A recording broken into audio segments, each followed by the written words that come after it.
Welcome to A Shonda at Large, where we discuss faith, family, and the future of our community.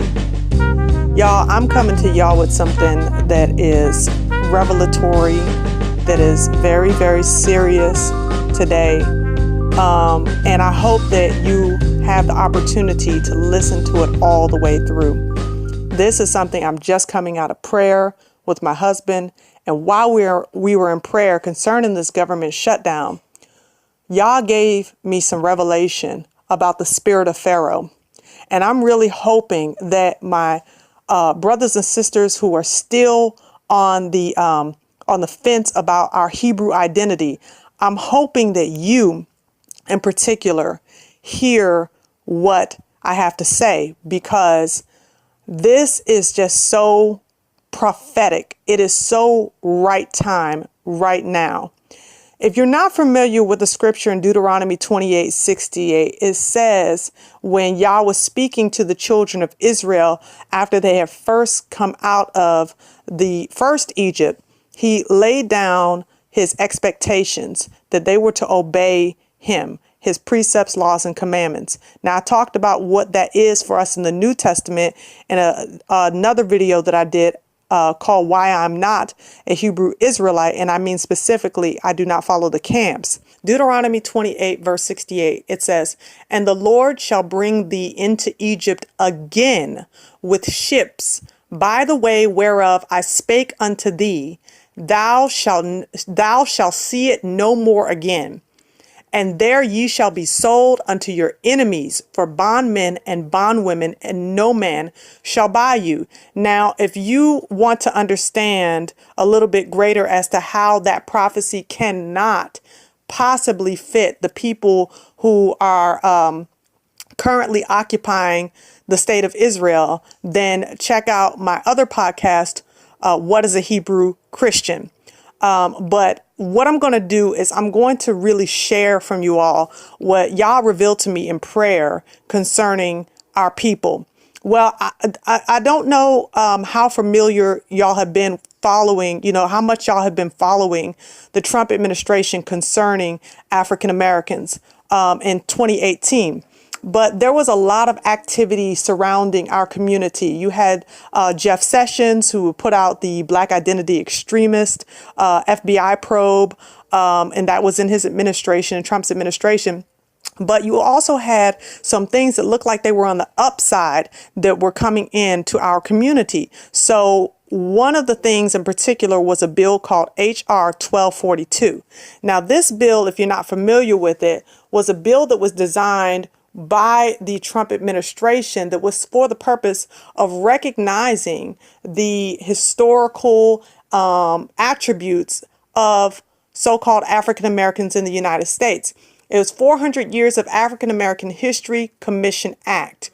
And this act was supposed to be the bill was to establish the 400 Years of African American History Commission to develop and carry out activities throughout the U.S. to commemorate the 400th anniversary of the arrival of Africans in the English colonies at Point Comfort, Virginia in 1619. So the commission was supposed to plan programs to acknowledge the impact that slavery and laws that enforce racial discrimination had on the U.S. It was supposed to encourage civic, patriotic, historical, educational, artistic, religious, and economic organizations to organize and participate in anniversary activities. It was supposed to assist states, localities, and nonprofit organizations to further the commemoration, and finally coordinate for the public scholarly research on the arrival of Africans in the United States and their contributions to this country. Now, the interesting part, and if you are aware, of course, of your Hebrew identity, you'll know that that number 400 is very significant in the Hebrew community because of the scripture that is prophesying where Yah is speaking to Abraham, and he's telling him about his people in the last days. That they will be in captivity for 400 years. And I'm going to pull that verse up so that you hear it. And it's important that you understand that this was not fulfilled the first time, because originally when our ancestors were in Egypt, they were held within Egypt for 430 years, but not just Egypt, they were also in Canaan land. That is what the full scope of that is. But Yah gives a particular prophecy to Abraham concerning the last days. And this is in Genesis 15:13. It says, he said unto Abraham, know of a surety that thy seed shall be a stranger in a land that is not theirs, and shall serve them, and they shall afflict them 400 years. So that scripture is talking specifically about 400 years and not 430 years.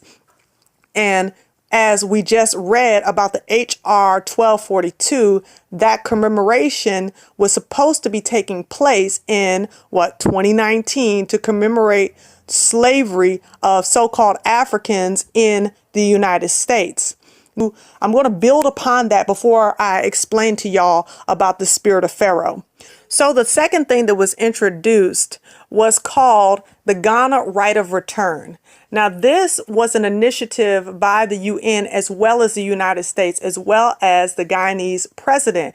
And it was this big speech that was done saying that 2019 is going to be the right of so-called African Americans to resettle in Africa, and the goal was to have easy visas so that we can go back and that we can have our kumbaya moment. Now, a lot of Hebrews were skeptical about this because they thought, well, wait a minute, what do you mean easy visas? A lot of us are not making a whole lot of money to be able to uproot from the U.S. to go all the way to West Africa off of just an easy visa. Like, what's that about? So these are just different things that were put out. Then you had, of course, Donald Trump, and he did the prison reform. And that was a big thing because you had a lot of so-called African American leaders that were coming in, and they were, they were standing with Donald Trump and saying, why is it that when he's doing something great for black people that that there's still a lot of hesitation from the black community to realize that he's for us. And so with the prison reform, it's like, okay, let's see if we can end the sentences of those men and women who have been locked up for a long period of time off of nonviolent crimes. Let's see if we can do that. And then when Kim Kardashian, before she came in and she was speaking up for the woman who had been arrested on a nonviolent crime, a first-time offender with drugs, but she had been arrested and had been sitting in prison for quite a long time. So you had your conservative black leaders that were saying, hey, listen, Trump is for us, and we need to band together and realize that. And of course, you had your black apologist for Trump and Candace Owens and people of that nature who went to bat and defending Trump and saying, hey, listen, he's doing something great for our people. So that was the next thing. So then you had Trump come again with the Revitalization Project within the so-called distressed communities, which we know are the ghettos where so-called African Americans live. So we want to help the most oppressed among us to revitalize. We're going to have corporations come, and they're going to get incentives to come in and to build wealth in the black community, which if you study economics, you understand that if money does not transfer into the hands of your own community, then you still don't have wealth. So from the time of slavery, we held 1% of the nation's wealth. And since slavery, we've upped it 0.5%. So we hold 1.5% of the nation's wealth collectively. When you consider that you have different celebrities and different black men and women who have businesses, and they are very wealthy, they're millionaires, they're billionaires, it doesn't really matter, because when they live in a different housing, when they live in housing that is generally for people of of another ethnic background, mainly Caucasian people or Anglo-Saxon people, when they live in those housing developments and they shop in their neighborhoods, their money is going back into the hands of that other people group. And that money does not go into the hands of the Black community. So because of that, collectively, our national wealth does not gain. So even if you talk about revitalizing the so-called ghettos and Black neighborhoods, unless that money is being put into the hands of Black people, transferring Black owned businesses, it still does not really do anything other than look pretty, but keep us poor. So, we don't want to look at those type of situations on a deeper level, but nevertheless, that's what's going on. Hey, this is Ashonda coming to you for a brief minute to invite you to subscribe to my channel, as well as hit that notification bell so that you can get the latest content as soon as it comes out. Well, I hope you're enjoying today's discussion. Back to the podcast. Now we're going to get into this issue with the spirit of Pharaoh that Yah revealed to me. As I was thinking specifically, my mind went to the HR1242 because automatically, it was like I was able to see that just like in Exodus, just like in the Exodus account where Pharaoh did not want to let Yah's people go, that he would continuously, as Moses would come to him, he would try to compromise. He would try to throw out little bones for the dogs. He would basically, he would try to have these initiatives to appease Yah. Why? It wasn't because he cared about Yah, because he considered himself God, but it was because of the plagues that were coming upon Egypt. So he would tiptoe around Yah and he would say, well, you can't go out into the wilderness altogether with all your sheep, cattle, herds, you're old and you're young. You can't do that to go and worship Yah. But what we're going to do here is we're going to lighten the burden for you a little bit. And he would throw out these things, but then he would pull right back. He would immediately, before any of those, any of his words could take effect, he will pull it right back. And instead of making the load of the weight on the Hebrew people, instead of making it a easier load, he would increase the load. Now, y'all have to think about right now this government shutdown. The government shutdown is over. Was supposed to be a wall, a 30-foot wall that is supposed to be built, and over 50 times Donald Trump spoke before audiences and talked about how Mexico was going to build this wall, and that we're going to build the wall, but Mexico is going to pay for this wall. But now the American populace is being held hostage over this wall that was supposed to be built. Well, what did Pharaoh command of the Hebrews? He said they are to make bricks without straw. What were the bricks for? It was for building up his city. He wanted his city built up. I hope y'all are seeing the connection with this spirit of Pharaoh. You see, because what's happening with us is, even though we're not making physical bricks, who the people are being affected by this government shutdown the most are Hebrew and poor Gentiles. Those who are on food stamps, those who are on WIC, those who are in Section 8, those people are the ones that are being affected and impacted the most by this demand that the wall be built, by Pharaoh's demand that you make bricks without straw. Now, the government is sending out aid, financial aid, to multiple countries, especially in the state of Israel. They sent out billions of dollars a year. And forgive me if it's millions, but they sent out per year in all these nations money to their allies. But you can tell me that you don't have enough money to fund food stamps and WIC and Section 8. It is not that they don't have money to fund it. It is that they don't want to have money to fund it, because it's about the spirit of Pharaoh. It's about the hardening of his heart. You see, and this is something that in particular evangelical Christians really need to be thinking hard about, because you had people in the first Exodus that were Egyptian that left with the Hebrews when they left. They saw what was going on and they realized that Pharaoh was fighting a losing battle against the Most High Yah. He was fighting a losing battle. But you also had other Egyptians that no matter how difficult it got in Egypt, they stood firm and they were supporting Pharaoh tooth and nail against Yah. So for every curse that Yah put upon Egypt, they made an excuse. So if there was blood in the water, he had his magicians come up and put blood in the water.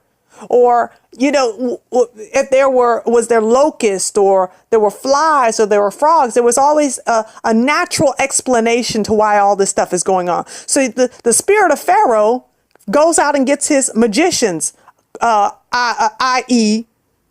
Scientists, to just make everybody think that, oh no, what you're seeing is that's normal. That's not real. That's not really God. That's not really Yah judging this world, judging this nation. So what happens to many people is they continue and say, build that wall, and they don't realize that they are rejecting Yah. They are combating and they're going against Yah. And this is why I said specifically for the evangelical Christians who, no matter how many times that Trump has said that Mexico is going to build that wall, they are pushing for, no matter the reality that people who are the underclass people, specifically many Hebrews, are the ones that are suffering because of this government shutdown. Now, all these politicians, they are still getting their paychecks, but not the regular workers or the contracted workers who have to clean the buildings. Where is their money going to come from? How are they going to pay their bills? Y'all have to understand that this is a spiritual battle that we are facing. This is why I'm so big on this channel about faith, family, and the future of our community. This is why I keep saying and reiterating, build the world one womb and one family. Change the world one womb and one family at a time. I'm talking about us. We have to be our brother and sister's keeper.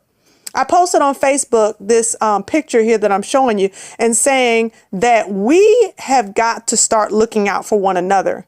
You see, because when Moses was originally trying to mobilize the Hebrews, he was not getting very much love. He wasn't getting a welcome reception. He was actually being treated like he was the problem, because Pharaoh was making making the work more laborious on them. They looked at Moses like, man, if you would just get out of here, then things could just go back to normal. And all we've ever known is slavery. And, with you coming in here, he's making our workload harder.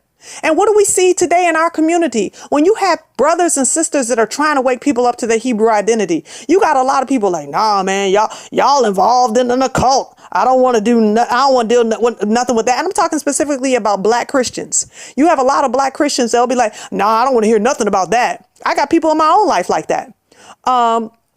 Then you have your Anglo-Saxon Caucasian people. I don't know if they're Christian or not, but they'll come on and they will troll anybody who is saying we are the people.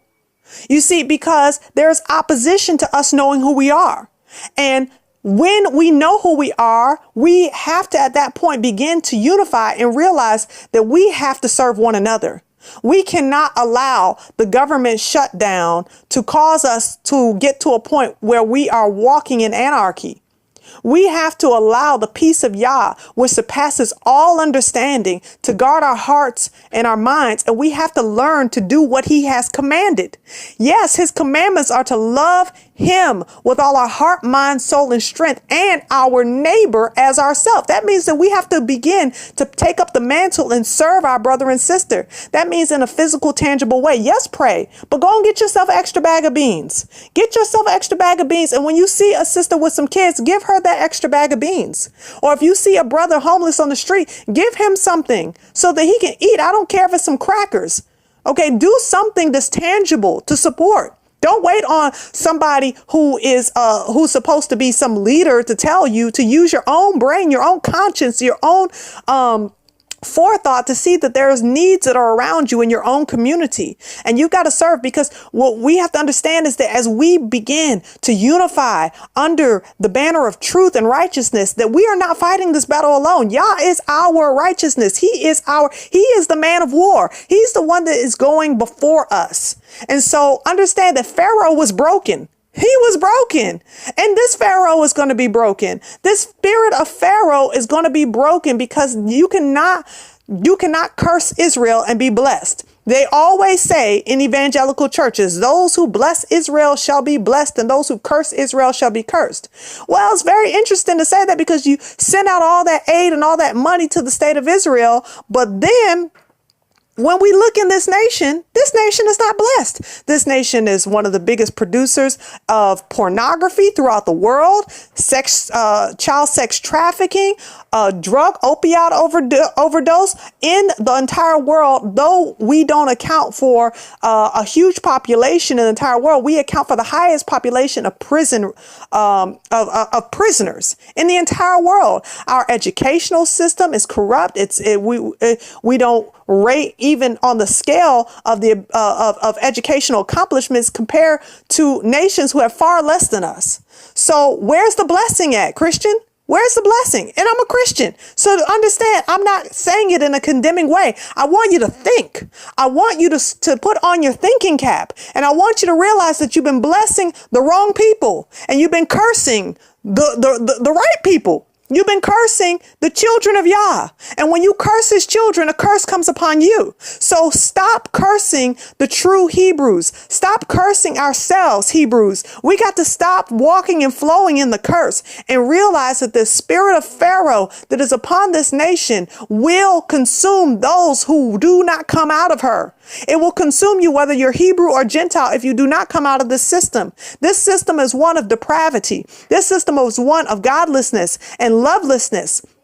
You see, we are called to put on the fruit of the Spirit: love, joy, peace, patience, kindness, meekness, gentleness, and self-control. We are called to serve our brothers and sisters. So we have to do this. Y'all see, when I'm coming to you and I'm sharing this, understand I'm serving you. I'm not getting paid to do this. I have a family that loves me very much and wants to spend time with me, and that I love very much and want to spend time with too. But this is the mandate that I feel Yah is putting upon me as well as other Hebrews. We have to be a spiritual Moses. You have a spiritual Pharaoh. It is not just Donald Trump. This is a spirit, and just like a spirit of Antichrist, it is a spirit. So you got to stop looking for one man. The only man that we're going to be looking toward to see is Yeshua, the Lion of the tribe of Judah. And when he comes, he's coming back for an ecclesia that is without spot or blemish.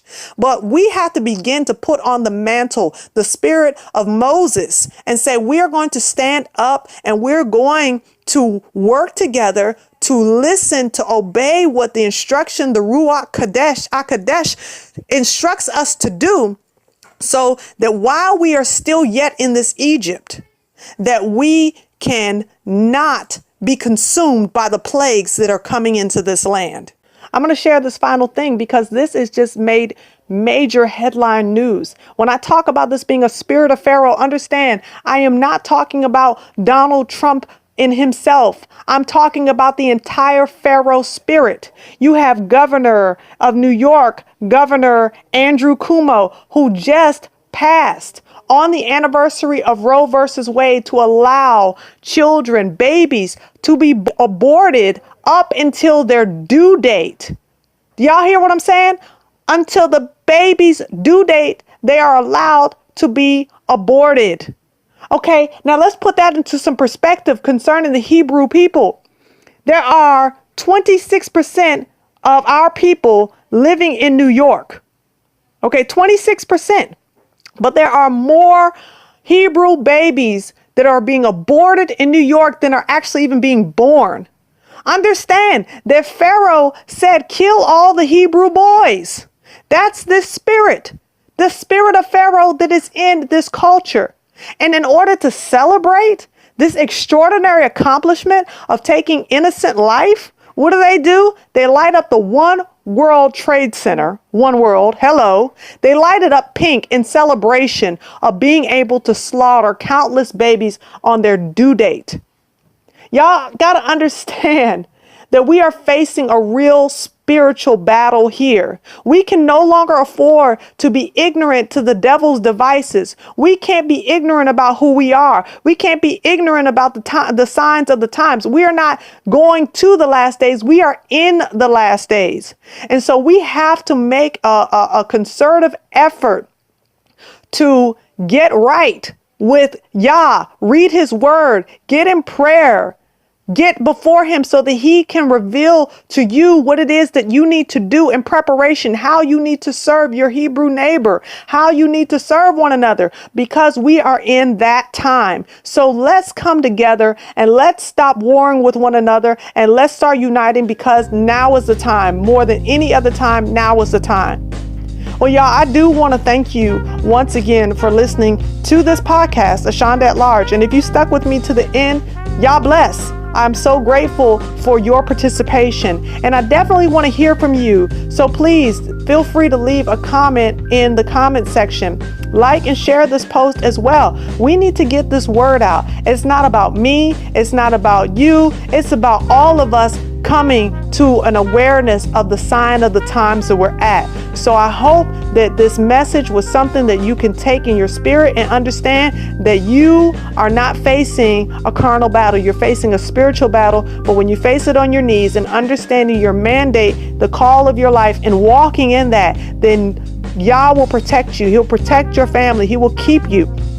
So I just want to encourage you in that. And definitely check in the description link. I'm going to leave some things below so that y'all can see what it is that I'm talking about, what it is that's going on currently that is facing us as a people, that HR1242, all of those things I'm going to leave in the description link so you can go and research for yourself if you are not familiar with the things that I have been addressing in this podcast.